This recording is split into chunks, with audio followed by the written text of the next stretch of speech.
Mike, Philadelphia Eagles played laid an egg, I think, after coming off a bye for the first time. You're being very kind. Andy Reid was 13-0 going in after a bye, and he's now 13-1. I expected more, and what I saw, I thought the defense would play better under the new defensive coordinator, Todd Bowles. I thought the offense would look more innovative under 2 weeks into practice. I thought Morning Week would get things turned around. Andy Reid always seems to have something different.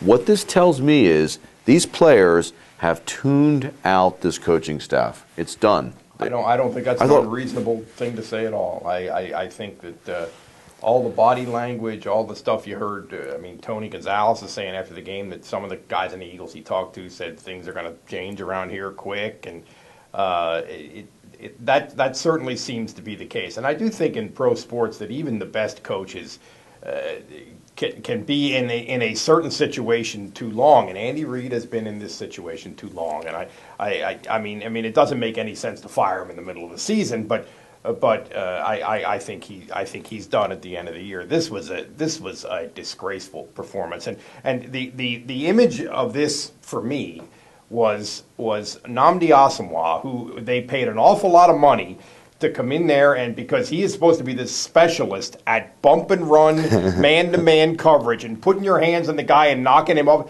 standing there and watching Julio Jones run around him, and for the most ridiculously easy touchdown that you're ever going to see, I mean that was just an awful performance. Yeah, I don't understand. You bring a defensive coordinator in here, and that's his specialty is bump and run, and they're up there playing close, and they not just him, but none of them were doing it. But that's his specialty. So that's a great example, Mike. Offensively, we want to blame Michael Vick. He didn't have any turnovers. Quite frankly, the two games that they won early in the year, he led the drives that did it. Yes, he's had a lot of turnovers, but he's not the problem right now. There's other problems out there, and part of it's the offensive line.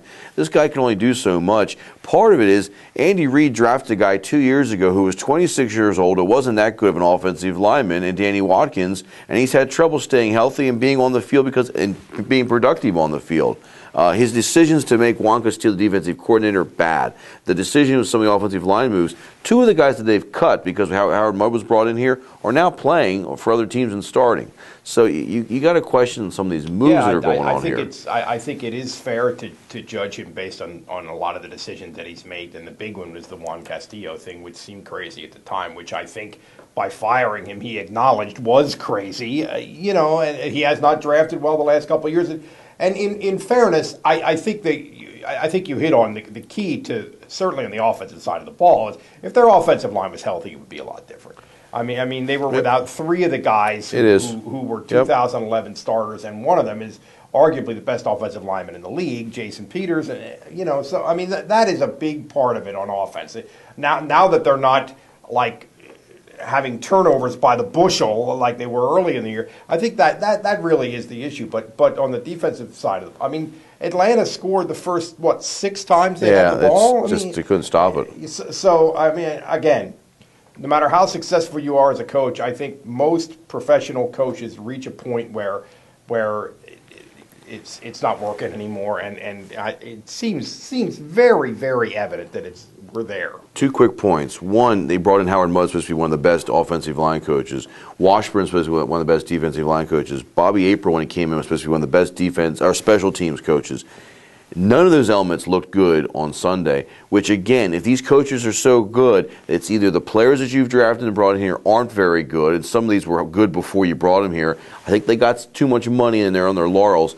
And the other problem is they've tuned out the coaches. And the other thing I want to say is how quickly you can turn around the NFL now. Tampa Bay goes out and gets the coach from Rutgers, Greg Shapiro. Schiano, thank you. Let's call the whole thing on. Potato, right? No. But he's got that turnaround in Tampa Bay, and they've bought into that system. You can get the right innovative coach in there and turn this around quickly, but I think it's time for a change. It seems evident, and I think it's coming at the end of the year.